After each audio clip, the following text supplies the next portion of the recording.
8월 20일 정치회의 시작합니다. 황교익 경기관광공사 사장 내정자가 더 이상 폐를 끼치고 싶지 않다며 자진 사퇴했습니다. 보훈 인사 논란이 불거진 지 일주일 만인데 이해찬 전 대표의 중재가 큰 역할을 했죠. 이재명 지사는 일단 황교익 리스크를 털긴 했지만 황 씨와 관련된 또 다른 논란에 휩싸였습니다. 이천 화재 당시 먹방 촬영을 한 사실이 알려지면서 여야 모두로부터 공격을 받고 있습니다. 국민의힘이 대선 후보 토론회를 추진하려다 극심한 갈등을 겪었죠. 서병수 경선준비위원장이 공정성 의심에 자괴감을 느낀다며 책임지고 물러나겠다고 했습니다. 갈등의 뇌관으로 꼽혔던 선거관리위원장도 맞지 않겠다고 밝혔는데요. 이준석 대표의 고심이 깊어질 걸로 보입니다. 한편 자맹을 이어가던 윤석열 전 검찰총장은 조금 전 비전 발표회에 참석하겠다고 발표했습니다. 김동연 전 경제부총리가 오늘 고향인 충북 음성을 방문해 대선 출마를 공식 선언했습니다. 기존 정치 세력에 숟가락 얹을 생각이 없다며 이른바 정치 창업을 내걸었습니다. 제3지대에서 끝까지 완주하겠다는 의지를 밝힌 건데요. 안철수 국민의당 대표와 만날 생각이 있느냐는 질문에는 그럴 계획이 없다고 밝혔습니다. 오늘 준비한 소식 많습니다. 들어가서 본격적으로 정치부회의의 문을 열겠습니다.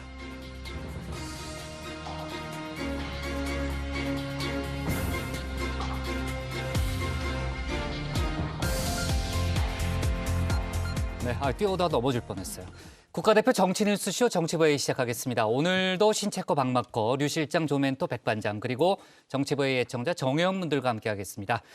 자, 정혜원분들과 소통하면서 또 중요한 속보는 바로 반영하면서 회의를 진행하겠습니다. 어제 백신 맞고 괜찮냐는 그런 정혜원의 좀 말씀도 있었는데 약간 좀 미묘한 표현이었어요. 네, 조멘토가 진행할 수도 있었는데 괜찮으셔서 다행입니다. 뭐 약간 그런 뉘앙스였죠. 자, 신채커 나가서 이제 발제 준비하고요. 류 실장, 이제 황교익 씨 사퇴로 이른바 명락대전이 일단락되는 거 아니냐는 그런 좀 예상이 많이 나왔는데 이른바 이제 먹방 논란으로 다시 전체적인 분위기가 지금 뜨거워진 상황이잖아요. 뭐 여야 모두에서 비판이 나왔지만 이낙연 캠프 측에서도 비판의 목소리를 상당히 세게 냈죠. 네, 그렇습니다. 어제 이제 관련 보도가 나오면서 이낙연 캠프의 배재정 대변인이 논평을 낸 겁니다.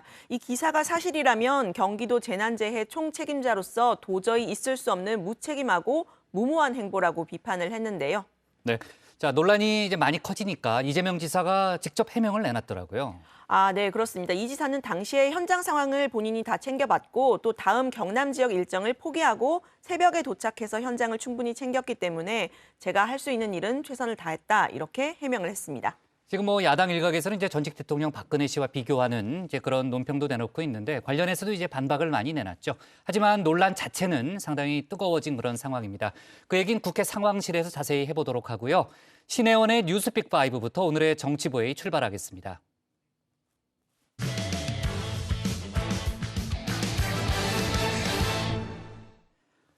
정부가 수도권 4단계, 비수도권 3단계인 현행 거리두기를 2주 더 연장하기로 했습니다. 다만 4단계 지역의 식당, 카페 영업시간은 밤 10시에서 9시까지로 1시간 당겼고요. 대신 백신 접종을 완료한 사람들은 2명을 포함해서 최대 4명까지 모일 수 있도록 했습니다. 또 아프간에서는 탈레반의 공포 정치가 시작됐다는 소식이 들려왔고요. 조금 전에 저도 얘기했지만 김동연 전 경제부총리가 대선 출마를 공식화했다는 뉴스도 있습니다. 뉴스픽5 시작하겠습니다. 네, 금요일입니다. 뉴스픽5로 오늘의 뉴스 총정리하고 주말 시작해보시죠. 자, 오늘의 픽 보겠습니다. 여름 끝까지 4단계, 동맹 침략하면 대응, 김동연 출사표, 성추행 후 투명인간 취급, 마지막은 상투, 아직 아니다로 꼽았습니다. 자, 올해 여름은 결국 4단계 속에서 끝맺게 됐습니다. 신규 확진자 수는 2,052명으로 이틀째 2,000명대를 기록했고요. 정부는 현행 거리두기 단계를 2주 더 연장하기로 결정했습니다. 델타 변이, 휴가철 이동량, 접촉량의 증가, 사회적 피로감 등의 악조건이 복합적으로 작용하고 있는 것으로 그렇게 판단하고 있습니다. 현행 수도권 4단계, 비수도권 3단계인 지금의 거리두기를 앞으로 2주 더 연장하고자 합니다. 앞서 정부의 자문기구인 생활방역위원회는 통상의 2주 연장이 아닌 4주 연장으로 가야 한다라는 의견을 제시했습니다. 2주씩 토막난 정책으로는 변이 확산세를 잡기에 역부족이다라는 주장이었죠. 하지만 정부는 결국 기존대로 2주 연장을 결정했습니다. 9월 중순에 있는 추석 연휴를 고려했다는 설명입니다. 단기 내에서 유행을 안정화시키는 게 상당히 쉽지 않은 상황이라고 판단하고 있고, 또한 추석 등을 앞두고 한 번쯤 다시 한번 방역 상황을 재점검하고 추석까지를 포함한 방역 대책을 어떻게 할 건지를 결정할 필요성들이 있습니다. 하지만 자영업자들은 조삼모사와 다를 바 없다는 반응입니다. 어차피 추석 때도 특별 방역 기간을 적용할 텐데 2주씩 2번이나 4주나 결과는 매한가지란 겁니다. 또 실제로는 방역 조치가 더 강력해진 측면이 있죠.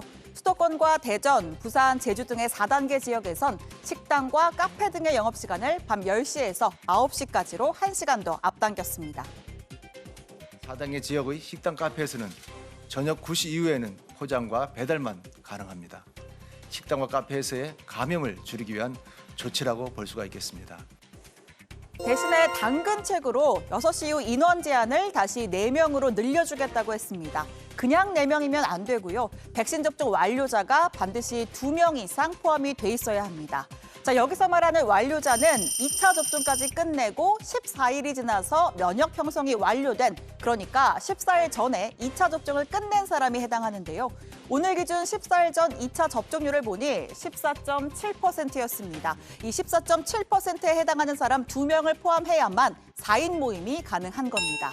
자, 그러자 자영업자들은 접종 완료자가 소수인 데다 그마저도 고령층이 많아서 영업에 큰 도움이 되지 않는다며 반발하고 있습니다. 흥이 안 나니까 2분 이상은 보통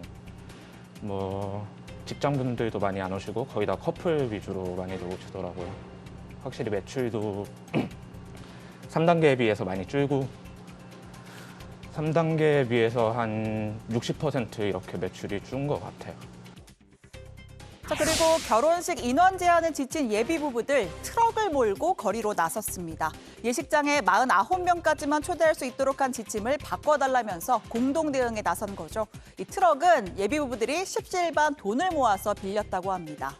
자, 나도 49명에 가능하냐? 하객들의 애로를 담은 듯한 문구인 듯 하고요. 또 다른 시설들은 수백 명도 오케이, 웨딩홀엔 달랑 49명, 위약금은 신랑 신부 책임. 자, 시설과 형평성, 그리고 식장과의 갈등 문제를 지적하고 있습니다. 이거 내가 제가 일부러 그런 게 아니고.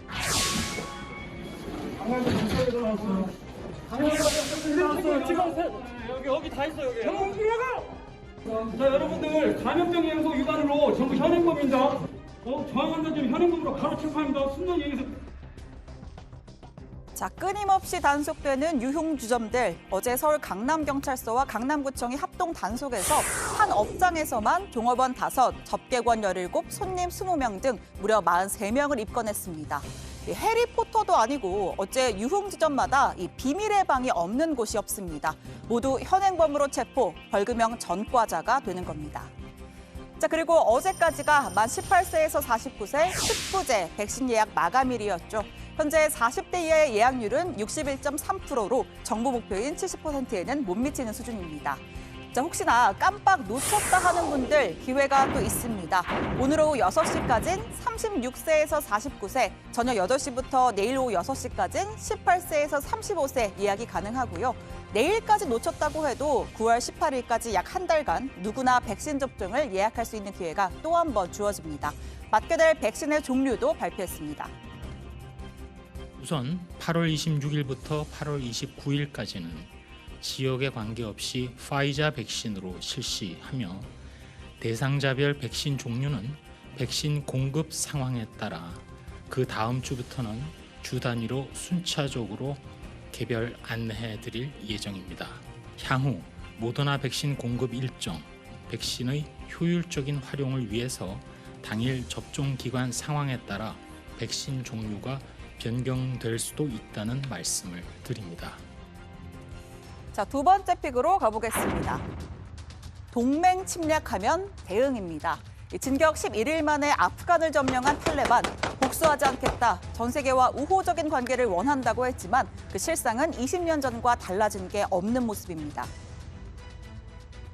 Suddenly, 2 other Taliban charged towards us. you can see their rifle butt raised to strike producer Brent Swales. When the fighters are told we have permission to report, they lower their weapons and let us pass. 자, 아프간의 독립기념일인 현지 시간 19일, 탈레반은 아프간 시민들의 시위 물결에 총으로 대응했습니다. 무장 상태로 민가에 무단 침입하는가 하면 공항 근처에선 탈출을 시도하다 총을 맞는 일도 빈번합니다. 자, 한 남성이 철조망 너머로 무언가를 이렇게 건네고 있는데요. 자세히 보니까 어린 아기였습니다. 자, 나는 탈출할 수 없지만 아기라도 데려가 달라면서 미군에게 손을 내미는 정말 비극적인 광경이 아닐 수가 없죠. 자, 그리고 이 수갑에 결박당한 채 눈이 가려진 이 남성, 아프간 바기스 지역의 하지물라 경찰청장이라고 합니다. 탈레반은 그를 잔인하게 처형하는 영상을 직접 공개했습니다. 뉴욕타임즈가 입수한 유엔 보고서에 따르면 탈레반이 누구에게도 복수하지 않겠다던 약속과 달리 미국이나 나토 회원국 등과 일했던 사람, 전직 공무원과 군인들을 색출하고 있다고 합니다. Still include women's rights and a democracy.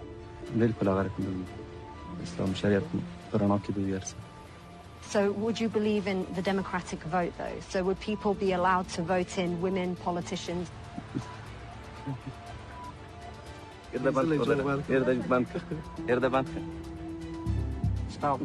Okay, that's fine. We just want to ask. 네, 한편 이번 아프간 철군 사태가 미국의 방위 협정에 대한 동맹국의 신뢰를 훼손할 수 있는 계기가 될 수 있다. 이런 우려도 나오는데요. 바이든 대통령은 아프간 사태와 동맹국과의 약속은 비교 대상이 아니다. 동맹국이 침략받는다면 당연히 대응할 것이라고 강조했습니다. 아프가니스탄과 대만, 한국, 나토 사이에는 근본적인 차이가 있습니다. 우리는 동맹과의 모든 약속을 지켜왔고 누군가 동맹을 침략할 경우 대응한다는 신성한 협정을 맺었습니다. 일본, 한국, 대만 모두 아프간과 비교할 것이 못 됩니다. 자, 여기서 바이든 대통령이 언급한 신성한 협정, 나토 헌장 5조를 의미합니다. 한 나라에 대한 군사 공격을 회원국 전체에 대한 침략으로 간주해서 개별 회원국 혹은 집단으로 대응한다는 내용을 담고 있습니다. 한국 역시 한미 상호 방위 조약 3조에서 이러한 내용을 명시하고 있죠. 우리 외교당국은 한미동맹과 주한미군의 역할은 이번 사태와 극명하게 대비되고 있다고 했습니다. 또 이번 아프간 사태 해결을 위해서 한미 양국이 긴밀하게 협의하고 있다고 했습니다.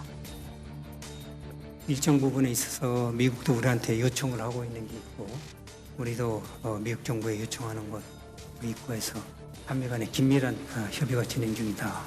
그런 것을 말씀을 드리겠습니다. 자, 세 번째 픽으로 가보겠습니다. 김동연 출사표입니다. 김동연 전 경제부총리가 고향인 충북 음성에서 차기 대선 출마를 공식화했습니다. 김 전 부총리는 상고 출신의 야간 대학을 졸업해서 부총리까지 오른 소위 스토리가 있는 인물이죠. 문재인 정부의 첫 경제부총리로 퇴임 후에는 정부 정책에 비판적인 목소리를 내며 각을 세웠습니다. 자, 결국은 민생이 최우선이라며 국민들의 삶을 보듬는 정치를 하겠다고 했습니다. 지금은 새도 없고 미미하고 돈도 없고 조직도 없습니다. 이제 창업을 시작한 스타트업입니다. 이 창업하는 이 스타트업 기업을 또는 새로운 정치 세력을 규합을 해서 반드시 완주할 것입니다. 기존의 정치 세력에 숟가락 얹어서 하는 그런 정치를 제가 하지 않을 그런 생각이라는 말씀을 분명히 드리고요. 끝까지 최선을 다해서 제 길을 뚜벅뚜벅 가도록 하겠습니다. 여야 양쪽으로부터 러브콜을 받았던 김 전 부총리. 지금 두 거대 정장의 싸움은 사실 기득권 유지와 확장에 있다면서 판 자체를 바꿔보겠다고 했습니다. 제3지대 구축을 위해서 안철수 국민의당 대표와 만날 의향이 있느냐라는 질문에는 계획이 없다 선을 그었는데요. 프랑스의 마크롱 대통령처럼 독자 세력화를 통해 대선을 완주한다는 계획입니다. 자, 네 번째 픽은요. 상투 아직 아니다로 잡았습니다. 지난달 말이었죠. 홍남기 부총리를 비롯한 관계부처 수장들이 부동산 시장 안정을 위해 국민들께 드리는 말씀이라는 대국민 담화를 발표했습니다. 핵심인 즉슨 지금 집값은 상투다, 곧 떨어진다라는 거였죠. 주택 가격의 수준과 적정성을 측정하는 지표들이 최고 수준에 근접했거나 이미 넘어서고 있다는 점입니다. 불안감에 의한 추격 매수보다는 진중하게 결정을 해 주셔야 할 때라고 보여집니다. 그런데 정부의 공언과는 정반대의 상황이 펼쳐졌습니다. 상투 경고에 콧방귀를 뀌듯 수도권 아파트값은 올해 7개월 만에 11% 급등, 상승률 역대 최고치를 갈아치웠습니다. 올해 7월까지의 7개월간의 상승률, 지난 한 해 1년 동안의 상승률을 이미 넘어섰고요. 서울 아파트의 평균값도 11억 원을 돌파했습니다. 매수 심리도 쭉 상승세, 이번 주 수도권 아파트 매매 수급 지수는 전주보다 1.2포인트 오른 112.4를 기록했습니다. 자, 취임 후 100일을 맞은 노형우 국토부 장관, 부동산 시장이 안정세로 돌아서지 못하고 있어 매우 안타깝고 또 송구스럽다는 입장을 밝혔습니다. 자, 오늘의 마지막 픽은요. 성추행 후 투명인간 취급입니다. 자, 오늘 국회 국방위에서 공군에 이은 해군 여중사 성추행 사망 사건 관련 현안 보고가 있었습니다. 국방부는 숨진 해군 중사가 2차 가해에 시달렸다는 의혹에 대해서 수사 중이라고 함구해왔지만 결국 사실로 확인됐습니다. 이번 사건도 2차 가해를 포함한 전 분야를 낱낱이 수사하여 엄정하게 처리하겠습니다. 아울러 성폭력 예방과 국내 성폭력 사건 처리 매뉴얼 그리고 피해자 보호 시스템을 조속히 개선해 나가겠습니다. 장관께서 그저 보고만 받으시지 말고 직접 좀 챙기시고 이 수사 부분이 추후도 발표에 또 억울함이 없도록 수사 단계부터 철저히 좀 챙겨주시기를 강력히 제가 촉구합니다. 자, 지난 5월이었습니다. 가해자인 A 상사가 피해자의 손금을 봐준다면서 손을 만지고 또 팔로 목 부위를 감싸는 일명 헤드락을 하는 등 성추행을 가했습니다. 이후에 상관으로부터 물리적인 분리 조치가 아닌 행동주의 지침만 받았고요. 이에 피해자가 숨지기까지 석 달간 투명인간 취급을 하는 등의 2차 가해를 가했다는 겁니다. 해군의 군사경찰은 현재 가해자 A 상사를 구속하고 주임 상사 등 2명을 신고자 비밀보장 위반 혐의로 입건해서 수사하고 있습니다. 자, 여러분은 어떤 뉴스를 오늘의 원픽으로 꼽으셨나요? 들어가서 이야기해보겠습니다. 뉴스픽 5였습니다. 다음 주부터 적용될 새로운 거리두기 단계가 오늘 발표됐죠. 앞으로 2주간 현재의 거리두기 단계가 연장이 되고 물론 이제 약간의 변화가 있습니다만 일단 9월 5일까지 연장이 되는 거죠? 네, 그렇습니다. 정부는 아직 4차 유행의 거센 불길이 여전하다면서 현행 수도권 4단계, 비수도권 3단계 조치를 2주 더 연장하겠다고 밝혔습니다. 정부의 정책 자문기구인 생활방역위원회에선 아예 4주를 더 연장하자는 의견도 나왔지만요. 추석 전 상황을 한 번 더 점검할 필요가 있기 때문에 일단은 2주만 더 연장하기로 결정했다고 합니다. 네, 기존의 2단계를 유지하되 2가지가 달라집니다. 네. 일단 식당과 카페는 밤 10시가 아닌 밤 9시까지로 영업시간이 당겨집니다. 아, 그래요? 그럼 전부 일반 다중이용시설이 다 9시가 되는 거예요? 그렇지는 않고요. 이 해당 조치가 노래방, 사우나, 학원 등의 다른 다중이용시설을 제외하고 식당과 카페에만 적용이 됩니다. 그리고 또 하나 편의점에서 음식 먹잖아요. 네. 테이블 같은 거 그런 것도 9시까지만. 9시까지예요? 네, 된다고 합니다. 이 방역 당국이 집단 감염이 다수 발생하는 시설 중에 3분의 1 정도가 식당과 카페가 차지하고 있고 업종의 특성상 마스크를 계속 착용하고 있는 것 자체가 근원적으로 불가능하다면서 방역적 취약성을 고려해서 해당 시설에 강화 조치를 취하게 됐다고 설명했습니다. 네, 대신에 인원 제한은 완화가 됐는데요. 현재는 6시 이후에는 2명까지만 모일 수 있지만 앞으로는 백신 접종을 한 사람들 2명을 포함해서 최대 4명까지 모일 수 있게 됐습니다. 식당과 카페의 경제적인 어려움과 예방접종 효과를 고려한 최소한의 조치라는 설명이고요. 대신에 백신을 1차만 맞은 사람이나 또 2차까지 맞더라도 14일, 그러니까 2주가 지나지 않은 사람은 안 되고요. 2차 접종 후에 14일이 지나야만 이 4명 모임에 포함이 될 수가 있습니다. 네. 자, 여기 있는 이제 운영진들이 해당되는 그런 상황이죠. 18세에서 49세까지의 백신 접종, 그러니까 10부제 예약이 이제 끝났는데 앞으로 한 달 동안에는 추가 예약이 가능한 상황이죠.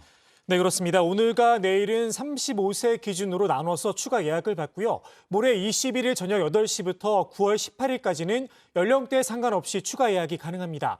현재 40대 예약률은 67.9%, 30대는 54.1%, 20대는 60.6%, 18에서 19세는 60.1%고요.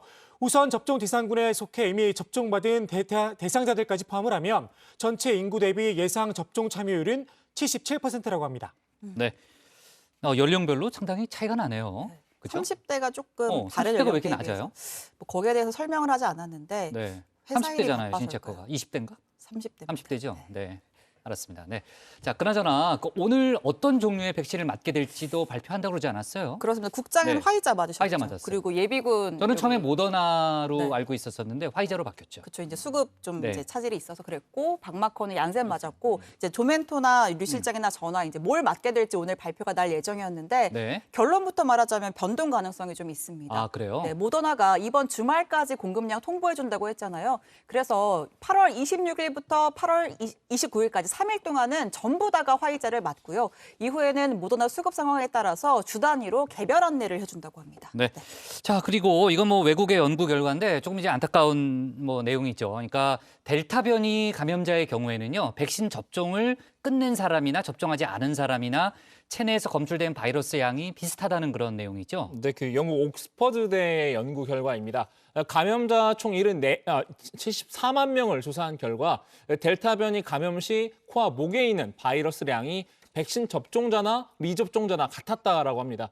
알파 변이가 주를 이루던 올해 5월까지는 감염 억제 효과가 컸지만 이후 지금 델타 변이가 퍼지면서 효과가 떨어졌다고 설명을 했고요. 그러면서도 백신은 입원과 사망을 줄이는 데는 여전히 큰 효과가 있다라고 강조했습니다. 또 2차 접종 직후에는 백신별 효과의 차이가 있지만 5개월 후부터는 화이자나 아스트라제네카나 모두 비슷한 수준이 된다고 합니다. 네. 자, 북한 상황을 좀 이어서 좀 다뤄볼게요. 아까 이제 신체커가 발제한 것 중에 전 이제 두 가지 장면이 정말 좀 충격적이었는데 하나는 이제 아기만이라도 좀 데려가 달라는 그런 장면하고요.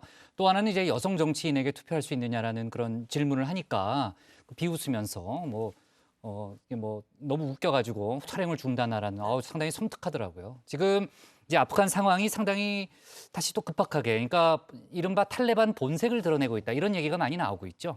네, 그렇습니다. 이 8월 19일이 아프간에서는 독립기념일인데요. 현지 전역에서 시위가 이어졌습니다. 탈레반은 이 시위에 총격을 가하면서 무력으로 진압에 나서는데요. 현재까지 10명 이상이 숨지고 수십 명이 다치는 상황이어서 피해가 좀 커질 것으로 보입니다.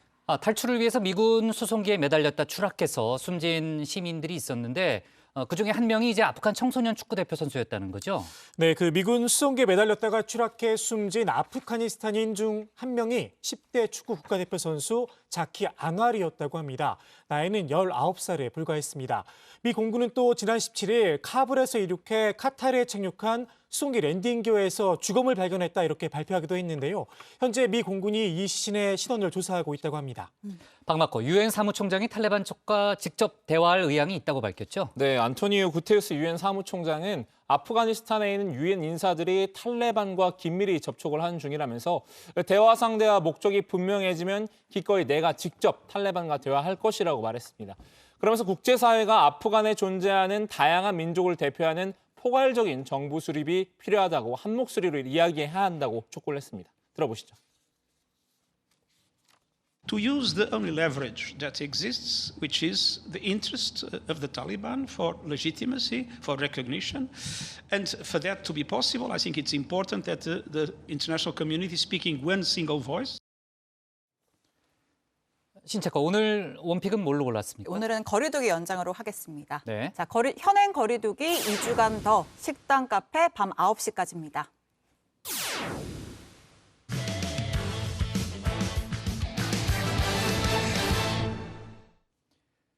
민주당 대선 경선의 쟁점으로 떠올랐던 황교익 경기관광공사 사장 내정자가 오늘 자진 사퇴 의사를 밝혔죠. 그런데 이재명 지사가 황 씨와 함께 유튜브 먹방을 찍은 날이 이천 쿠팡 물류센터에서 불이 났던 날이라는 사실이 드러나면서 또 다른 논란이 되고 있습니다. 관련 내용을 상황실에서 짚어보겠습니다. 일본과 관련되는 말만 입에 나오면 그것을 친일이라고 말을 끊고 비틀어서 만들어 놓은 거예요. 예를 들면 개별스 같은 거죠. 이낙연 씨 일배입니까? 네, 민주당 대선 경선에 핵폭탄이 던져졌다 이런 말까지 나왔던 마칼럼니스트 황교익 씨 논란. 경기관광공사 사장 후보자 자리를 오늘 아침 스스로 내려놓겠다고 했습니다. 본인에게 이 친일 프레임을 갖다 댔던 이낙연 전 대표 측에는 정치 생명을 끊어놓겠다고 했죠. 본인을 임명한 이재명 캠프에서 이 자진 사퇴 목소리가 나오자 왜 내가 가진 권리를 정치 권력이 내놓으라고 하느냐, 이 봉건 시대 왕조 시대냐라고 했습니다. 사퇴의 마음을 먹게 된 건 친문좌장 이해찬 전 대표의 위로 때문인 듯한데요. 마지막까지 중앙 정치인들이 경기도민의 권리에 간섭했다고 했던 황 씨. 정치인들에게 이런 충고도 남겼습니다. 정치적 의견이 달라도 상대의 인격과 권리를 침해하면 안 됩니다. 한국 정치판은 네거티브라는 정치적 야만에서 벗어나야 합니다. 국민이 주권을 올바르게 행사할 수 있도록 대권주자 여러분은 정책 토론에 집중하길 바랍니다. 사장으로 내정된 지 일주일 만에 사퇴죠. 이재명 지사는 위로와 격려를 해달라면서 이 사의를 수용했습니다. 황 씨의 발언에 대해서 이 전 대표에게 사과하는 모습도 보였는데요. 직을 내려놓은 황 씨에게도 사과했습니다. 사과드릴 자격이 있는지는 모르겠지만 이낙연 후보님께 사과드립니다. 그러나 정당한 절차를 통해 공인으로서 기여하고자 했던 한 시민이 정치적 이해관계에 의해 삶의 모든 것을 부정당한 참담한 상황에는 더더욱 동의할 수 없습니다. 다시 한번 황 선생님께 죄송하고 안타깝다는 말씀 드립니다. 네, 앞서 이낙연 전 대표도 이 캠프에서 제기했던 친일 프레임에 대해서 황 씨에게 유감의 뜻을 밝혔었죠. 김규익 씨는 지금 국민이 캠프에서 친일 프레임을 먼저 꺼내들었다고 공식적인 사과를 요구한 상황이 있으면 생각을 잘 없거든요. 저희 캠프의 책임 있는 분이 친일 문제를 거론한 것은 지나쳤다고 생각합니다. 네, 그러니까 민주당 내 1, 2위 대선 주자에게 모두 사과를 받은 셈인데요. 사퇴에 영향을 미친 사람으로는 이 이해찬 전 대표 외에도 방송인 김어준 씨가 지목이 됐습니다. 김 씨의 이 발언 이후에 이낙연, 이해찬 전 대표의 유화적인 발언이 잇따라 나왔다는 겁니다. 친일 프레임은 그냥 개인에 대한 인신공격이에요. 그래서 제가 보기에는 친일 프레임을 건 것에 대해서는 사과하고 내정에 대한 비판은 유지하는 선에서 이낙연 캠프가 물러서야 제가 보기엔 정리가 되는데. 네, 야권에서는 황 씨에 이어서 이재명 지사도 사퇴해야 한다 이렇게 주장을 했는데요. 윤석열 캠프는 지사 찬스 논란에 종지부를 찍어야 한다면서 또 이해찬 전 대표와 김어준 씨를 겨냥했습니다. 얼마나 많은 보이지 않는 손들이 숨어 있을지 국민의 걱정이 크다고도 했습니다. 황 씨는 사퇴했지만 논란은 남았습니다. 이른바 먹방 논란인데요. 한 달쯤 전에 공개된 영상입니다. 이 지사와 황 씨가 이렇게 경남 마산에서 이렇게 나란히 시장을 돌면서 떡볶이와 단팥죽을 먹는 이 먹방을 선보인 건데요. 많이 팔았는겨. 고향 안 돼요? 코로나 때문에. 장사한테 쭉 일찍 맞췄잖아요. 그러게요. 네. 아, 무당 가보신 거예요? 10시 되면 꽉 다 맞춰갔어요. 아이고 세상에. 이게 푸는 거거든요. 그거 그냥 퍼부어서 이렇게 하는 거니까 사실 맛있네. 네. 떡볶이라기보다는 오뎅국이네요. 오뎅찜. 오뎅찜. 맛있네. 그런데 이 영상을 촬영한 날이 6월 17일이었습니다. 촬영한 시간은 아까 오후 6시 이후에 7, 8시쯤으로 추정이 되는데요.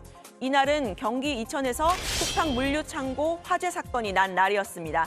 새벽에 난 화재는 오전쯤에 불길이 잡히는 듯 보였다가 오후에 다시 불이 옮겨 붙으면서 현장에 고립됐던 고 김동식 소방구조대장이 끝내 목숨을 잃기도 했는데요. 경기도 이천 쿠팡 물류센터에서 불이 났습니다. 14시간째 불길이 이어지고 있습니다. 꺼져가던 불이 다시 번지면서 건물로 들어갔던 119 구조대장이 안에 갇혀 있습니다. 현장을 연결하겠습니다. 네, 화재 신고가 접수된 건 오전 5시 반쯤이었습니다. 오후 7시쯤부터 불길이 밖으로 번지기 시작하면서 물류센터 건물 전체가 시뻘건 화염에 휩싸였습니다. 네, 이낙연 캠프는 관련 보도를 소개하면서 이 기사가 사실이라면 경기도 재난재해 총책임자로서 이 지사가 무책임하고 무모한 행보라고 했습니다. 국민이 경악하고 있다고도 했는데요. 이 전 대표도 사실관계 확인이 필요하다고 했습니다. 현재까지는 보도가 나와 있을 뿐입니다. 사실관계 확인이 더 필요하다고 생각합니다. 네, 야권의 공격은 한층 거셌습니다. 국민의힘 대선 주자들은 일제히 이 지사를 비판을 하면서 대선 후보 자격이 없다, 지사직을 사퇴하라고 했는데요. 물론 재난 현장에 지사가 항상 있어야 하는 건 아니다. 하지만 재난 상황보다 먹방 유튜브가 먼저였는지 묻고 싶다. 이 지사가 말하는 공정과 도지사의 책임이 무엇인지 궁금하다.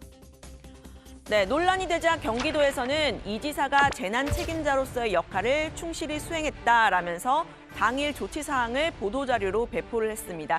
살펴보면요.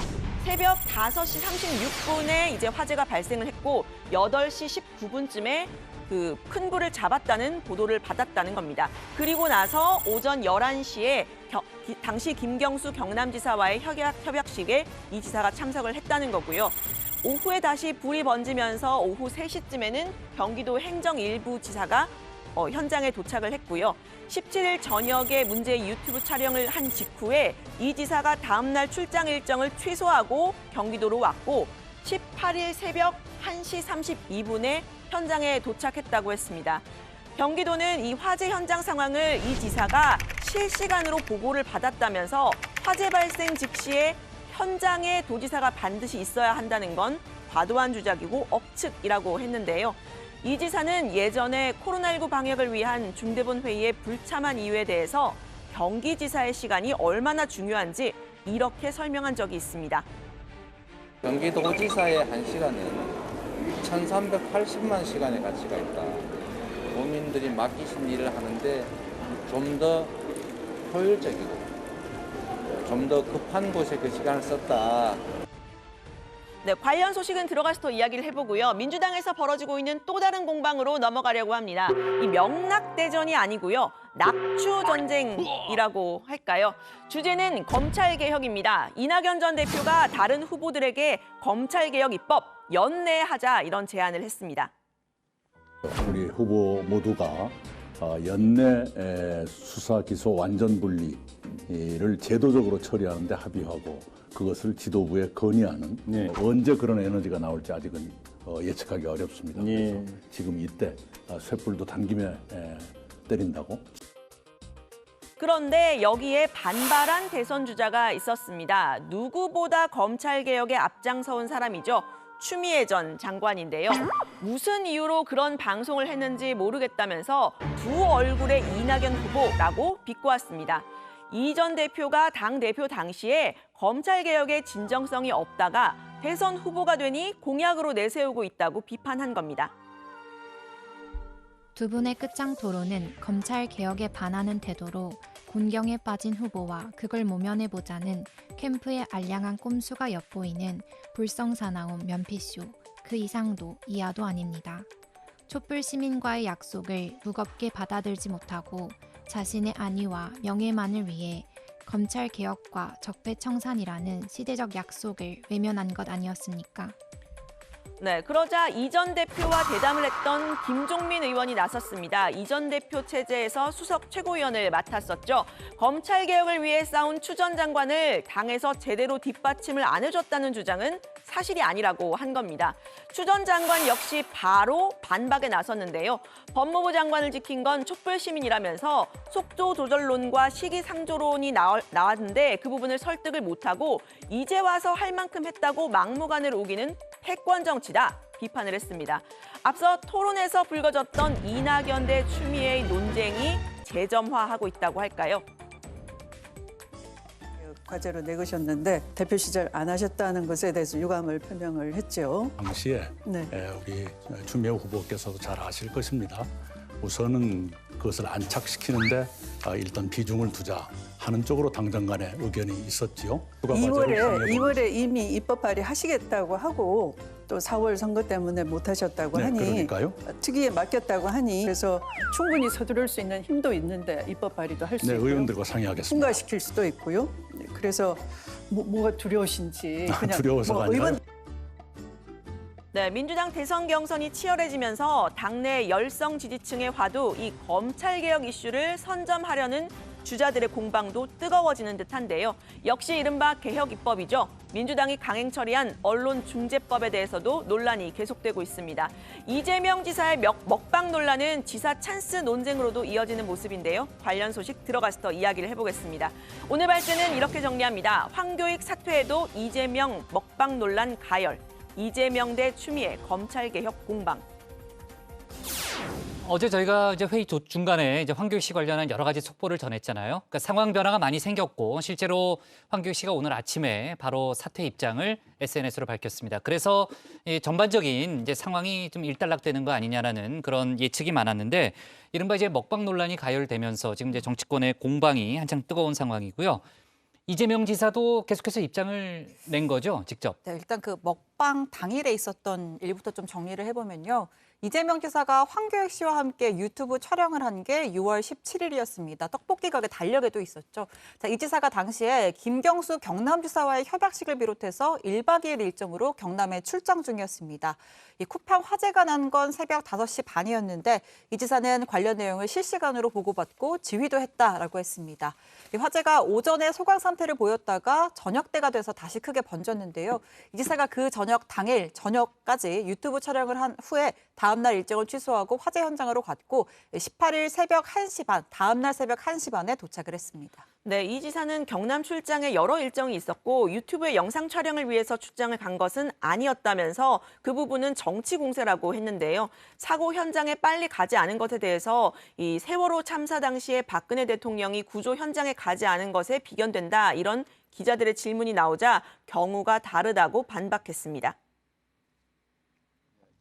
세월호 현장을 파악도 안 하고 이제 보고도 회피했던 게 문제인 거죠. 우리 국민들께서 박근혜 대통령이 세월호 그 빠지고 있는 현장에 구조 함정이 왜 안 갔냐라고 문제 삼지 않잖아요.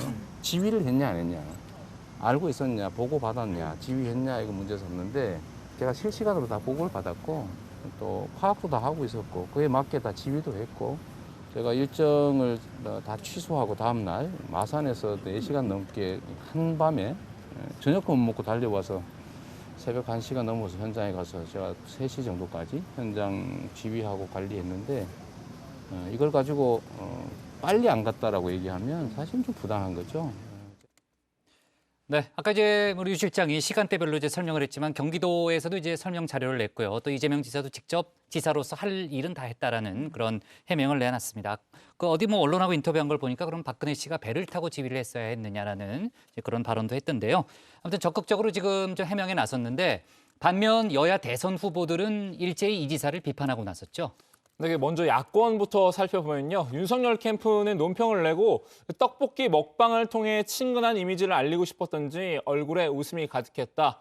책임감이나 실종 소방관에 대한 걱정을 전혀 찾아볼 수 없었다면서 재난 상황보다 먹방 유튜브가 먼저였는지 묻고 싶다고 했습니다. 하트경 의원은 이름 없는 소방관들이 목숨을 걸고 구조활동을 벌일 때 이 지사는 뭘 하고 있었나? 이런 정크푸드 같은 분이 대통령이 되겠다고 하니 그런 일이 실제 벌어질까 등골이 오싹해진다라고 지적했습니다. 네, 원희룡 전 지사도 이 지사는 국민 안전에 문제가 생겨도 소방관이 위험해도 하고 싶으면 유튜브를 합니다라고 꼬집으면서 양심이 있으면 대선 후보는 물론 지사직도 사퇴하라 이렇게 주장을 했습니다. 윤희스 의원도 자신이 책임져야 하는 도민의 삶과 죽음의 경계에 있을 때 도지사가 마산에서 떡볶이 먹으며 키득거리는 장면은 사이코패스 공포영화처럼 소름 끼친다 이렇게 썼습니다. 네, 여권 주자들도 비판하기는 마찬가지였습니다. 이낙연 캠프의 배재정 대변인은 경기도 재난재해 총책임자로서 도저히 있을 수 없는 무책임하고 무모한 행보라고 했습니다. 정세균 전 국무총리도 그 당시는 소방관 실종에 대해서 온 국민이 가슴을 졸이고 걱정하던 시점이다. 즉시 업무에 복귀해서 현장을 살펴야 했다고 했습니다. 네, 자 저희가 뭐 비판 또 이 지사의 해명을 충분히 뭐 설명을 했으니까요. 이제 판단은 또 정 의원분들께서 하실 거라고 좀 보고요. 황교익 씨 관련한 논란은 일단 본인이 사퇴를 했기 때문에 일단락되는 듯했는데 이 지사가 관련한 입장도 내놨죠. 네, 그렇습니다. 이 지사는 보은 인사다, 또 전문성이 떨어진다 이런 비판에 대해서 다시 한번 반박을 했는데요. 특히 황 씨는 훌륭한 기획가이자 전문가라면서 그렇다면 뭐 퇴직 공무원을 안 쳤어야 하느냐 뭐 이렇게 반박을 하기도 했습니다. 다만 황 씨가 이 정치 원로인 이낙연 전 대표에 대해서 이 날선 언어로 비판한 내용들에 대해서는 좀 우려했다라고 했는데요. 황 씨 입장에서는 여러모로 억울함이 있을 거라고 했습니다. 시민을 전쟁에 끌어들여서 그분을 폄하하고 마치 특혜를 받은 것처럼 몰고 무능한데도 인사특혜를 받는 것처럼 공격하면 이분이 얼마나 억울하겠어요. 정치적인 다툼은 정치인끼리 하고 네.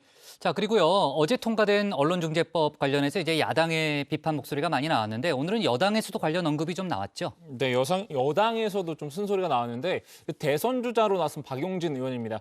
개혁의 부메랑이 되지 않을까 우려스럽다라고 했는데요. 한번 들어보시죠.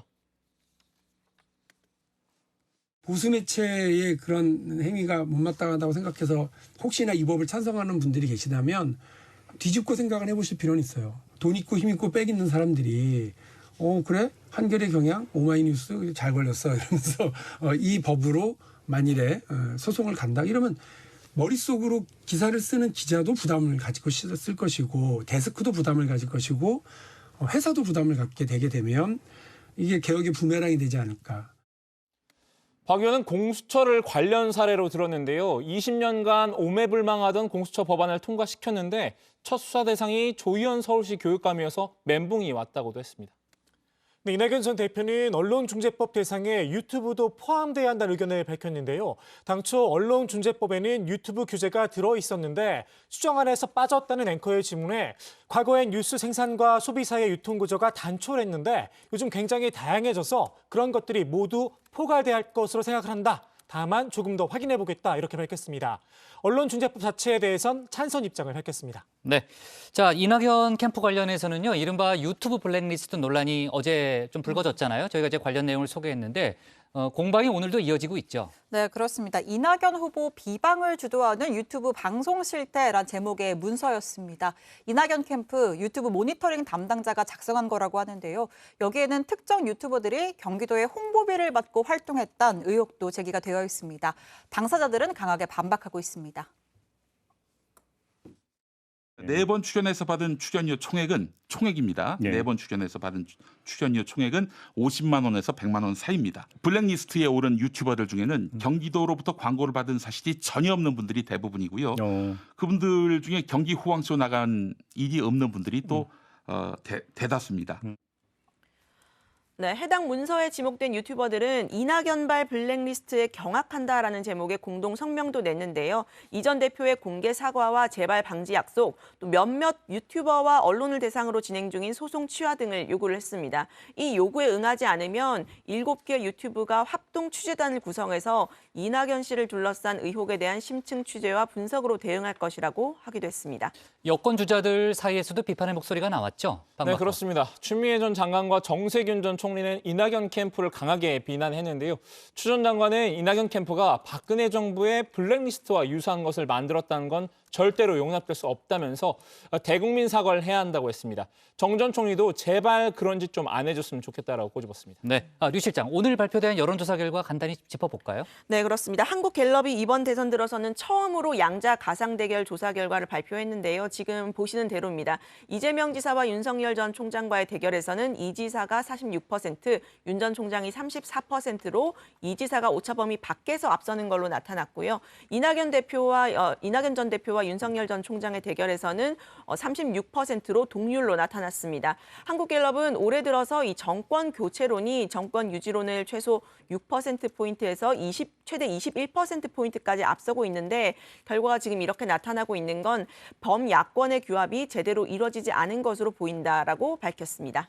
좋습니다. 오늘 발제 이렇게 정리하겠습니다. 황교익 사퇴에도 이재명 먹방 논란 가열, 이낙연 추미애 검찰개혁 공방으로 제목을 잡겠습니다.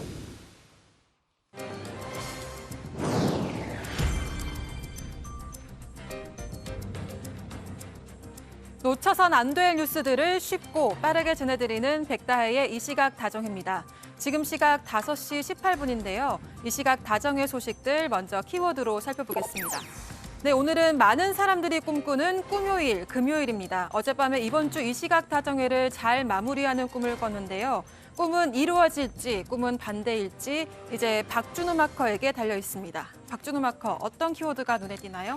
계속 백반장한테 당하고 있을 수만 없으니까 제가 제작진한테 미리 좀 손을 써놨습니다. 바로 알아놨는데 20도 패소. 정확하게 맞추셨습니다. 제가 준비한 첫 번째 소식의 키워드 20도 패소입니다. 전두환 씨 측이 서울의 연희동 자택 중 별채에 대한 압류 처분이 부당하다며 소송을 했지만 2심에서도 패소했습니다. 앞서 서울중앙지검은 전 씨가 추징금 2,205억 원을 내지 않자 지난 2018년 전 씨의 연희동 자택을 압류해서 공매에 넘겼는데요. 연희동 자택은 부인 이순자 씨의 명의의 본체와 며느리의 명의로 된 별채 등으로 소유자가 나뉘어져 있습니다. 이에 전 씨의 며느리가 별채에 대한 압류 처분 무효 소송을 냈던 건데요. 재판부는 압수한 파일 내용과 전 씨가 원고의 친인척인 점을 고려하면 1심의 패소 판결은 정당하다며 항소를 기각했습니다. 다음 소식의 키워드는 당선 무효형입니다. 공직선거법 등을 위반한 혐의로 재판에 넘겨진 더불어민주당 정정순 의원이 1심에서 징역형을 선고받아 당선 무효 위기에 처했습니다. 정 의원은 지난 4.15 총선에서 유권자 명단을 불법 취득하고 회계 책임자로부터 2천만 원의 정치 자금을 받은 혐의 등을 받고 있습니다. 이에 대해 재판부는 선거의 공정성을 침해해 죄질이 매우 불량하다고 보고 정 의원에게 징역 2년에 추징금 3,030만 원을 선고했습니다. 또 당시 회계 책임자에게는 벌금 1,000만 원을 선고했는데요. 공직선거법상 당선인은 100만 원, 회계 책임자는 300만 원 이상의 형이 확정되면 의원직을 잃게 됩니다. 선고 후 정 의원은 항소 여부에 대해 별도의 입장을 밝히겠다고 전했습니다. 마지막 소식의 키워드는 아빠의 길입니다. 천안함 폭침 희생자인 고 김태석 원사의 딸 김혜나 씨가 아버지의 뒤를 따라서 해군의 길을 걷게 됐습니다. 이번에 해군 군 장학생에 최종 합격했는데요. 이에 따라 해나 씨는 대학 재학 중 군 장학금을 받으며 학업을 이어가다 졸업 후 해군 소위로 임관될 예정입니다. 해나 씨는 이달 초 공군과 해병대에도 합격했지만 아버지의 뒤를 따르고 싶어서 해군을 선택했다고 하는데요. 지난 2010년 천안함 사건 당시 초등학생이었던 해나 씨는 아버지를 잃은 뒤 아버지 같은 훌륭한 해군 간부를 꿈꾸며 군사안보학과에 입학했다고 합니다.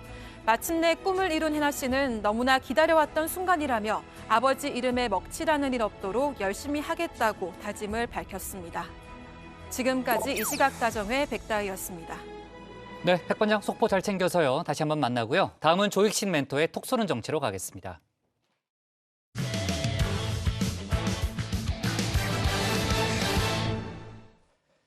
국민의힘 이준석 대표와 원희룡 전 지사 사이에 저거 논란이 아주 뜨거웠죠. 이런 상황에서 서병수 경선준비위원장이 오늘 전격 사퇴하면서 이준석 대표의 고심은 더 깊어지게 됐습니다. 관련 내용을 조익신 멘토가 정리했습니다.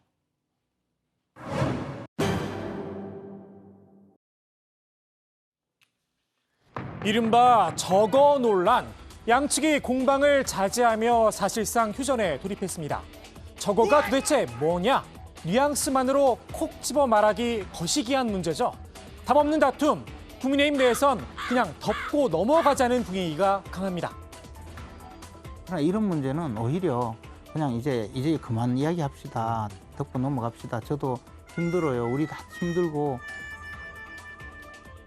다만 애매한 문제인 만큼 궁예에 관심법이 등장하기 딱 좋은 이슈죠. 특히 강 건너 불구경 중인 민주당 입장에선 그냥 꺼트리긴 아까운 불씨입니다. 결국 정당은 정권 창출 아니겠습니까? 그랬을 때 볼 때 윤석열 후보가 그 기준에 못 미치고 있는 것이 아니냐라고 하는 평가가 내재돼 있는 것이다. 이 정리의 의미에는. 지금 2021년에 드디어 국회가 CBS 아니 제가 이제 예측 정치는 이른바 준석열 대전에 갑자기 참전해 정리 논쟁을 일으켰죠.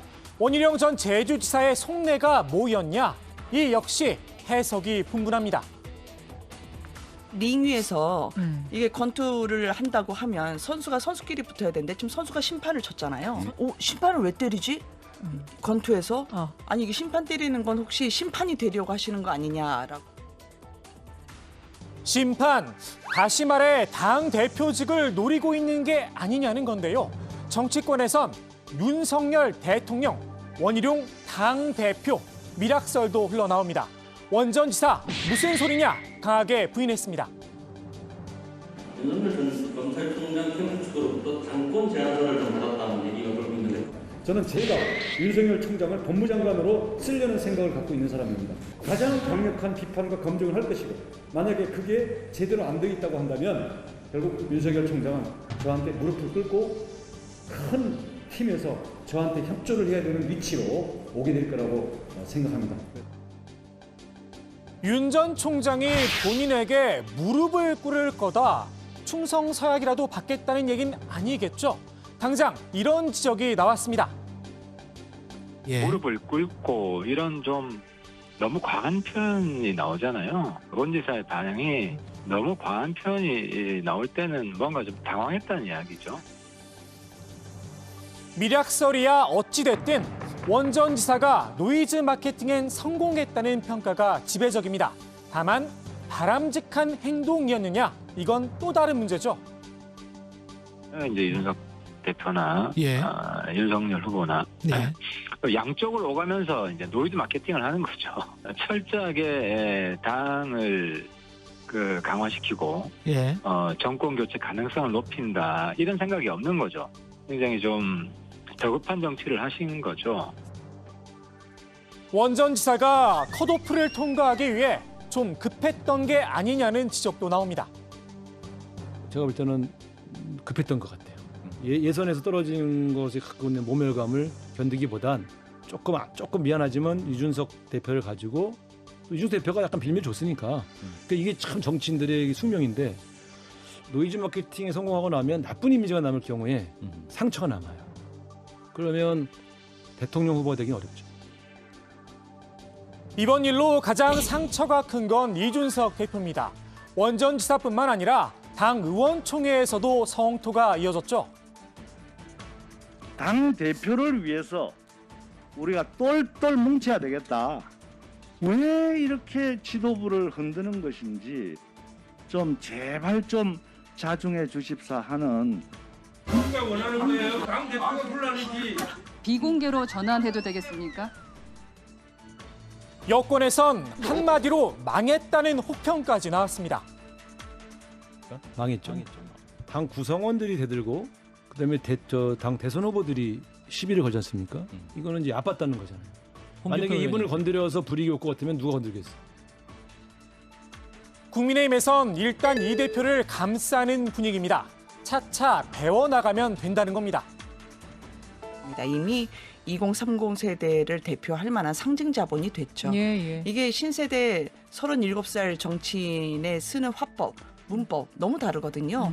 참 낯설어요. 저도 가끔씩 당황하거든요. 바로바로 쏘니까요. 근데 이준석 대표는 공부를 잘했던 학생이라든지 뭐가 부족하고 뭐가 잘못됐는지를 알더라고요.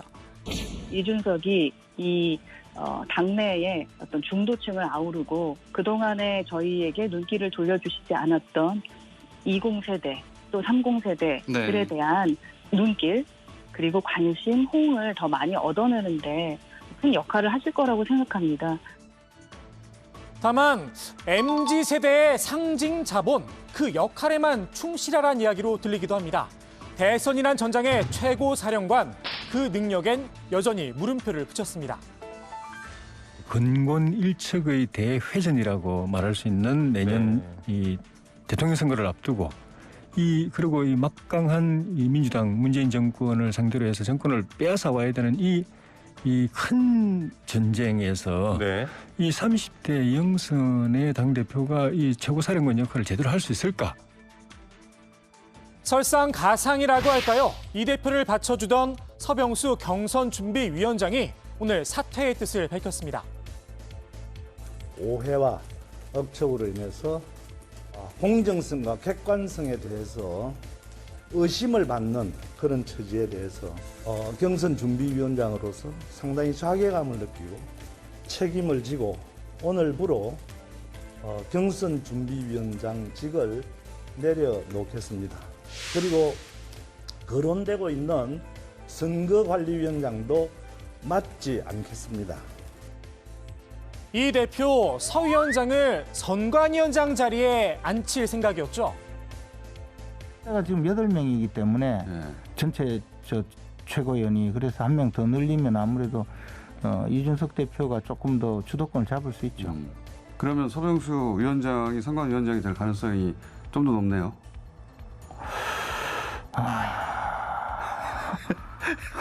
깊은 한숨이. 이 카드가 사라진 겁니다. 서 위원장의 사태로 경선 룰과 관련된 다툼도 더 치열해질 수밖에 없는데요. 당장 역선택 문제가 뜨거운 감사입니다. 여론조사 데이터들을 쫙 분석해보면 일관되게 최재형 후보에 대한 그런 그 역선택이 작용하고 있다. 특히 민주당 그 지지자들에 의한 역선택이 작용하고 있다. 그게 지금 지지율 상승에 조금 그 정체된 듯한 모습이 그 원인이 상당히 강하다. 승리의 룰을 채택을 해야지 패배의 룰을 채택을 하자고 그것도 처음에 자기가 했던 말도 바꿔가면서 그런 부분은 좀 내부 최재형 캠프 내에서 좀 심각히 좀 반성을 해야 된다. 그분 정치 왜 시작했는지 모르겠어요. 역선택이 정말 최재형 전 원장의 지지율 정체 원인이냐? 이건 또 다른 문제긴 합니다. 스스로가 준비가 안 됐다. 답변할 내용이 없다. 준비해서 답변하겠다. 전혀 준비 안 된 모습을 보였지 않습니까? 그것에 대한 국민들의 평가지 역선택 때문에 최재형이 뜨지 않는다. 그것은 전혀 이제 설명으로서는 좀 궁색하다. 이준석 때리기의 시작, 윤석열 전 총장이었죠. 그런데 정작 본인은 준석열 대전 전장에서 쏙 빠졌습니다. 며칠째 참행을 이어가고 있는데요. 굿이나 보고 떡이나 먹자는 심사는 아니겠죠. 지금은 가만히 있는 게 돕는 거란 이야기도 있긴 합니다. 이때 한마디만 하게 되면 어쨌든 논쟁의 중심에 또 들어가거든요. 기름을 붓는 거죠. 그렇죠. 이때는 좀 계시는 게 훨씬 낫다고 봐요. 이 대표가 코너에 몰린 이유, 공정성 시비가 시작이었습니다. 그 이면엔 이분이 있습니다. 뭐 윤석열 대통령 되면 어떡하냐 이렇게 얘기하더라고. 지구를 떠야지. 야, 너 와라 이러면 어떡할 거야? 나는 대통령 만들어야 될 사람이 있다니까. 누구? 어? 유승민. 내가 잡을 거야. 진짜 억울해요. 왜냐하면 이준석 대표한테 가는 온갖 막 비난 이게 전부 다 그냥 저한테 와가지고 사람들이 전부 다 저거 전부 다 유승민이 뒤에서 리모컨으로 조정하는 거 아니에요? 댓글 보셨나 보다. 천만의 말씀. 천만의 말씀. 진짜 억울한 사람, 이준석 대표일 수도 있습니다. 영선 당대표 신드롬을 일으켰던 이 대표, 돌고래인 줄 알았는데 대선 주자들의 고래 싸움에 낀 새우 신세가 된 게 아닌가 싶기도 합니다. 이 대표의 심정 이렇진 않을까요? 오늘의 톡소는 한마디, 이 영화 속 장면으로 대신합니다. 이러면 완전히 나가린다. 네. 자, 이준석 대표와 이제 윤석열 전 검찰총장 그리고 이제 이준석 대표와 원희룡 전 제주지사 사이의 신경전이 아주 뜨거운 그런 상황이었죠. 아무래도 이제 국민의힘 내부의 갈등 상황이 외부에 좀 많이 알려져서 그런지 몰라도요. 오늘 국민의힘이 그동안의 갈등에 대해서 사과한다는 당 논평을 냈다는 거죠, 류 실장. 네, 그렇습니다. 허은하 수석 대변인은요. 일련의 일들로 국민께 심려를 끼쳐드려 송구하다. 치열화돼 투명하고 공정한 경쟁을 할 것이라고 사과를 했습니다. 국민의힘을 향한 국민 여러분의 걱정은 그만큼 정권 교체를 절실하게 염원한다는 방증일 것이라면서 국민의힘과 12명의 예비 후보들이 모두 하나가 되어서 전진하기를 진심으로 응원하는 마음과 다름없을 것이라고 밝히기도 했습니다. 네, 당초 이제 이번 주에 예정됐던 국민의힘 대선 주자 토론회가 윤석열 전 총장 측의 반발로 무산이 됐잖아요. 그래서 다음 주에 그 비전 발표회로 이제 형식을 바꿔서 여는 걸로 일단 결정이 됐는데 윤석열 전 총장이 그동안 비전 발표회 참석 여부도 사실 밝히지 않아 왔어요. 그래가지고 불참하는 거 아니냐 이런 언론 보도도 많이 나왔는데 조금 전에 참석하겠다는 입장을 내놨다는 거죠. 네, 그렇습니다. 윤석열 전 검찰총장이 비전 발표에 참석하기로 최종 결정을 했습니다. 윤석열 캠프 고위 관계자는 여전히 전례가 없고 원칙과 기준이 없는 비전 발표회라면서도 윤 전 총장이 당의 단합과 화합을 바라는 국민들을 위해 참석하는 게 맞다고 말했다 이렇게 전했습니다. 윤석열 전 총장이 오늘 이 문제를 놓고 측근들과 논의를 했다고 하는데요. 윤 전 총장이 토론회든 비전 발표회든 피할 이유가 없다 이런 취지로 말하는 것으로 알려졌습니다. 원희룡 전 제주지사도 비전 발표에 참석 여부에 대한 생각을 밝혔는데요. 왜 굳이 선관위 출범 전에 하냐면서 매우 마땅치 않다라는 입장입니다. 다만 우리 당의 전체 단합을 위해서 가급적 협조할 것이라면서 여지는 남겼습니다. 네. 자, 역선택 방지 문제를 놓고 국민의힘 대선 주자들 간의 의견이 엇갈리고 있잖아요. 어제도 저희가 그 내용을 좀 짚었었는데 오늘은 그 원희룡 전 제주지사가 관련된 입장을 내놨네요. 네, 그렇습니다. 한마디로 모두 까기에 나섰는데요. 역선택 때문에 지지율이 오른다고 생각하는 유승민, 홍준표 후보가 역선택을 허용하자는 건 비겁하고 이기적이라고 날 세웠습니다. 또 역선택으로 지지율이 불리하니까 역선택은 안 된다는 윤석열, 최재형 후보도 이기적이긴 마찬가지라고 양쪽 모두를 비판했는데요.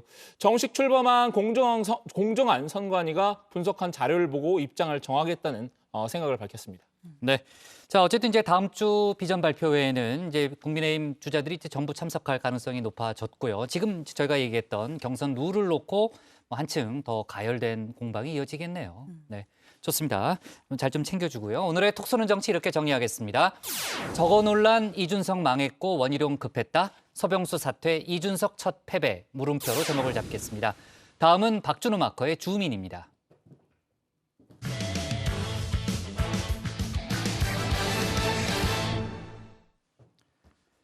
자, 저희도 앞서 짚어봤지만요. 최근 여당은 황교익 리스크, 또 야당은 이준석 리스크로 시끄러웠죠.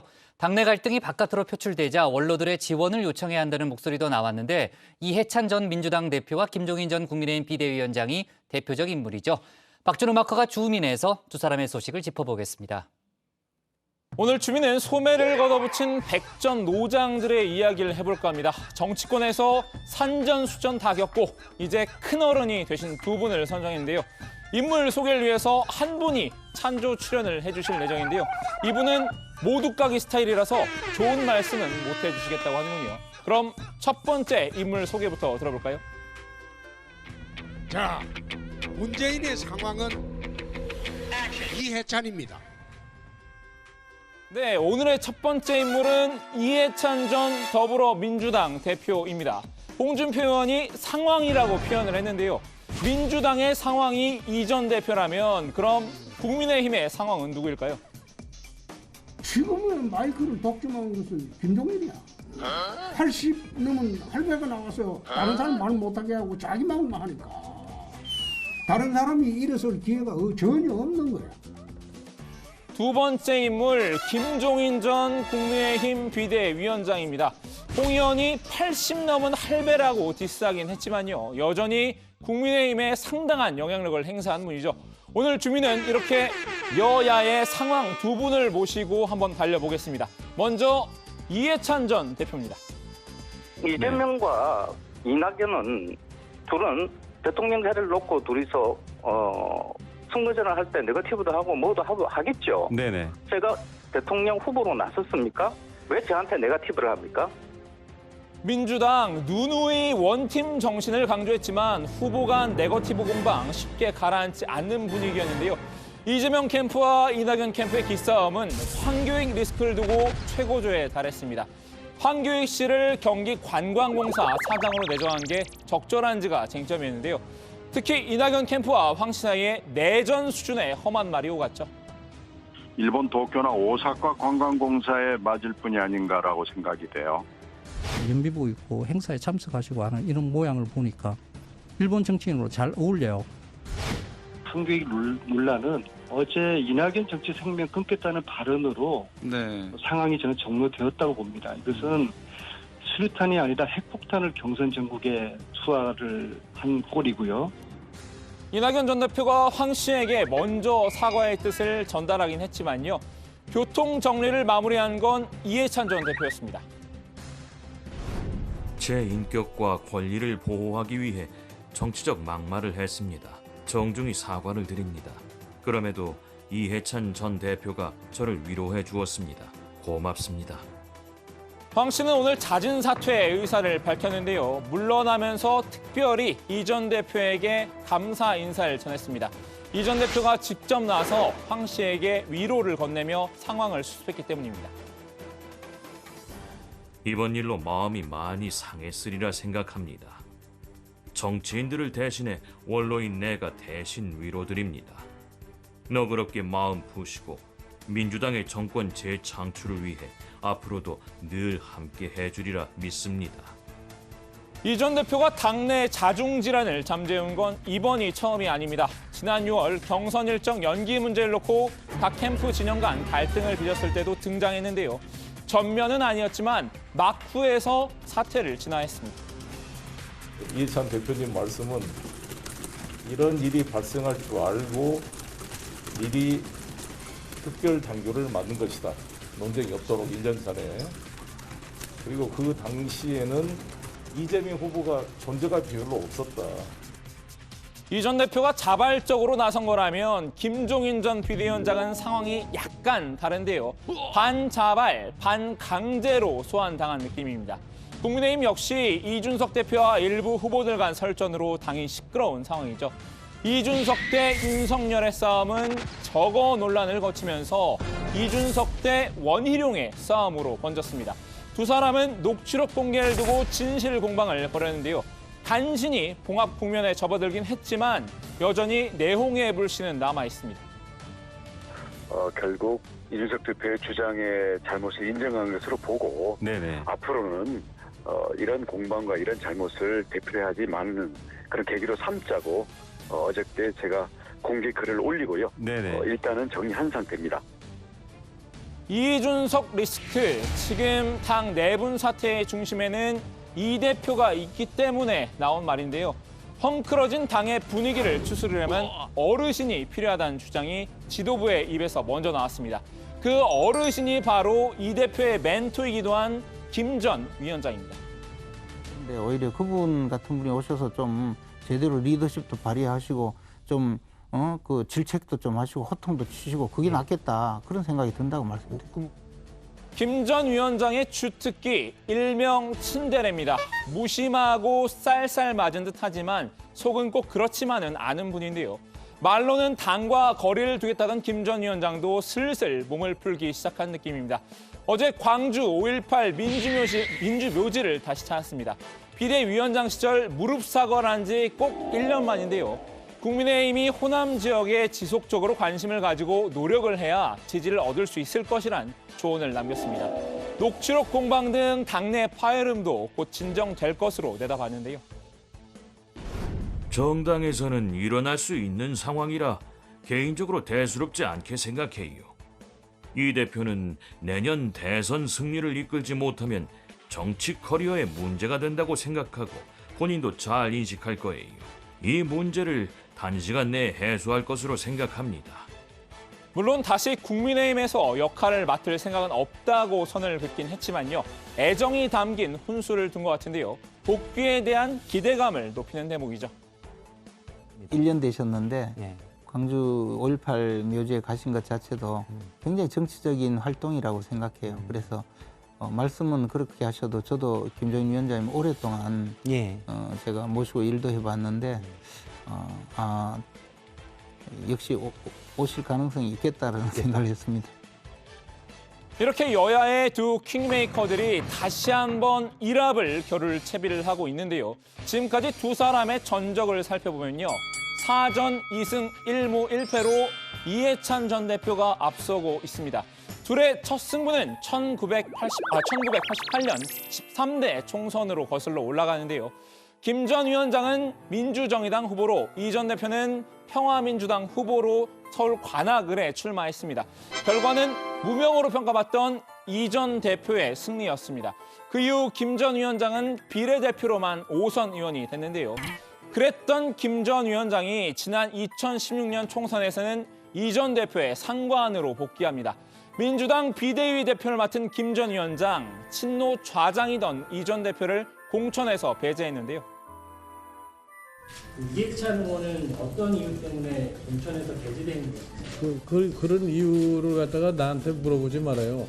정무적 판단을 갖다가 어떻게 내가 언론에도 대고서 그 얘기를 해요. 이 전 대표는 즉각 반발하며 탈당했고 이후 무소속으로 세종시에 출마해서 당선이 되는데요. 김 전 위원장이 대표에서 물러나자 복당에 성공했습니다. 무승부였던 셈입니다. 이해찬 의원님의 복당을 추진하기로 그렇게 의견을 모았습니다. 그리고 세 번째 승부처, 지난 21대 총선이었습니다. 이 전 대표는 민주당 공동상임 선대위원장, 김 전 위원장은 국민의힘 선대위원장을 맡고 있었는데요. 민주당의 압승으로 이 전 대표가 1승을 챙겼죠. 하지만 지난 4월 서울시장 재보궐선거에서 김 전 위원장이 서력에 성공했습니다. 이 전 대표가 막판에 박영선 후보의 장외 지원군으로 나섰지만 승부를 뒤집기에는 역부족이었습니다. 예, 저는 선거가 아주 어려울 줄 알고 나왔는데 요새 돌아가는 거 보니까 거의 뭐 선거는 이긴 것 같습니다. 그 사람이 진짜 선거를 제대로 아는 사람이면 내심적으로는 아, 이 선거 졌구나 그랬을 거예요. 만일 두 사람이 이번 대선에서 사령탑이든 후방 지원이든 재등장한다면 5번째 승부를 치르게 되는 셈인데요. 사실상 마지막 승부이자 가장 큰 승부가 될 것 같습니다. 마지막에 웃을 사람은 누구일지 벌써 기대가 되는군요. 오늘 주민 한마디 정리합니다. 여야 백전노장들의 재등판, 마지막 승부의 승자는? 네, 오늘 민주당과 국민의힘에서 각각 상황으로 불리는 이제 두 인물이 주인공이었는데요. 아까 이제 앞서 두 인물을 소개한 사람이 홍준표 의원이었잖아요. 이제 모두까기로 이제 두 인물을 소개를 했는데 홍준표 의원 관련한 오늘 속보를 좀 보면요. 홍준표 의원이 오늘 광주에 갔죠. 그래서 국립 5.18 민주묘지를 참배를 했습니다. 홍준표 의원이 뭐라고 했냐면요. 이제 그러니까 국민의힘이, 그러니까 지금의 당이 5.18 당시 탄압을 했던 세력의 후회다라는 그런 부분을 이제 언급을 하면서요. 그동안 이제 다 단절을 했고 지금은 이제 많이 변했으니까 이제 호남 쪽에서 당에 많은 이제 관심과 지지를 보내달라는 그런 얘기를 했습니다. 지금 영상이 나오고 있네요. 네. 자, 그리고 그 이제 황교익 씨의 자진 사퇴권, 이번에 이제 황교익 씨 관련된 여러 가지 건에 대해서요. 윤석열 전 검찰총장 측이 오늘 누구죠? 이해찬 전 대표에 관한 언급을 했네요. 신 대표? 네, 신 대표가 아니라 신채거. 네. 미안해요. 신 대표라고 그랬어요. 네, 이해찬 전 대표가 상황을 수습한 데 대해서 이제 비판을 가한 건데요. 윤석열 측 캠프의 김병민 대변인은 그의 질서 있는 퇴진을 둘러싸고 보이지 않는 손에 의해 모든 일이 일사천리로 정리된 것 같은 상황 때문이다라고 주장을 했습니다. 이해찬 전 대표가 친문 상황에 그치지 않고 친명 상황으로 확실한 존재감을 부각시킨 장면이기도 하다 이렇게 지적을 했습니다. 네, 신 대표라 불렀는데 아무 반응이 없이 그냥 깜짝 잘못한 줄 알고 내가요 놀랐어요. 갑자기 화난 줄 알았어요. 네, 자 방송인 김어준 씨 관련한 비판도 했는데요. 아까 이제 앞서 저희가 관련된 내용을 했는데 김어준 씨 역할 관련해서인가요? 네, 그렇습니다. 윤석열 캠프는 사건 해결에는 범여권 진영을 대변하는 강력한 스피커 김어준 씨의 진가도 빠지지 않았다고 했는데요. 그가 방송에서 이낙연 캠프의 사과 필요성을 설파하자 이 전 대표가 직접 황교익 씨와 관련해 사과에 나섰다고 꼬집었습니다. 그러면서 국무총리와 집권당 대표를 지낸 대권 주자조차 뒷걸음치게 만드는 팬덤 정치 위력을 다시 한번 과시한 셈이라면서 지난 4.15 총선 이후 국회의원에 당선된 여권의 여러 정치인들이 앞다퉈 김어준 씨를 찾았던 모습이 여전히 눈에 선하다 이렇게 날을 세웠습니다. 네, 자 조국 전 장관의 딸 조민 씨 얘기를 좀 해볼게요. 고려대가 조민 씨 입학 취소를 검토하고 있다는 그런 보도가 나왔는데 민주당 내에서 강한 비판과 반발이 나왔죠. 네, 그 정청래 민주당 의원입니다. 고려대가 조민 씨의 입학 취소를 검토하고 있다는 보도와 관련해서 교육부가 강력하게 대처해야 한다고 주장한 건데요. 정 의원은 어제 페이스북을 통해서 국회 교육위원회에서 자신이 했던 발언을 소개했는데요. 정청래 의원은 147쪽의 판결문을 확보해서 검토했지만 여기엔 고려대 입학 관련 내용이 없다면서 검찰이 입학 관련 서류를 압수수색했는데도 자료를 확보하지 못하고 고려대 규정에 따라 보관 연도가 지나 다 폐기해서 멸실된 것으로 알고 있다고 밝혔습니다. 네, 정 의원은 고려대는 아무 근거 자료도 없는데 관심법으로 검토를 해보겠다는 건가, 증거가 없이 입학 관련 서류가 없이 그랬을지도 모른다는 상상 속의 소설을 가지고 다시 왈가왈부하는 것 자체가 21세기 대명천지에 있을 수 없는 일이라고 반발을 했습니다. 그러면서 제가 알기로는 고려대에서 일부 보수적인 교수들에 의해서 이 문제가 제기되고 있는 것 같은데 아무런 자료와 근거 없이 만약에 고려대에서 이런 일을 저지른다면 교육부에서는 어떻게 하시겠느냐라면서 교육부 차원의 대응을 요구했습니다. 근데 실제로 고려대 입학 관련된 사안은 재판에서 다뤄지진 않았죠. 네, 항소심에서 부산대 의전원과 달리 고려대 입시는 업무방해 혐의 공소시효가 지나서 직접 다뤄지지 않았습니다. 공소시효가 7년이죠. 다만 1심 재판부는 조 씨가 허위 사실이 기재된 단국대 의과학연구소 인턴 확인서와 제1저자 등재 의학 논문을 고려대 입시에 활용했다고 판단했습니다. 자, 이런 가운데 고려대가 정 교수의 판결문을 확보해서 검토를 마친 뒤에 입학 취소 처리 심의위원회를 구성하는 등 후속 조치를 진행하겠다고 밝힌 겁니다. 네, 저희가 이제 지난주에 지난 주인가요? 이번 주인가요? 얘기했지만은 이제 부산대 같은 경우는 다음 주 화요일에 관련 결과를 발표할 예정이죠. 자, 좋습니다. 오늘 주민 제목은 이렇게 잡겠습니다. 당내 자중질환의 여야 백전노장 재소환, 마지막 승부 펼칠까로 제목을 잡겠습니다.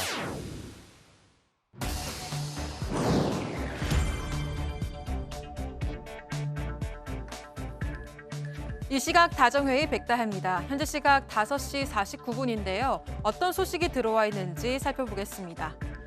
지병 치료를 위해 병원에 입원했던 박근혜 씨가 한 달 만에 퇴원해 서울구치소에 다시 수감됐습니다. 박 씨는 지난달 20일 서울 성모병원에 입원했는데요.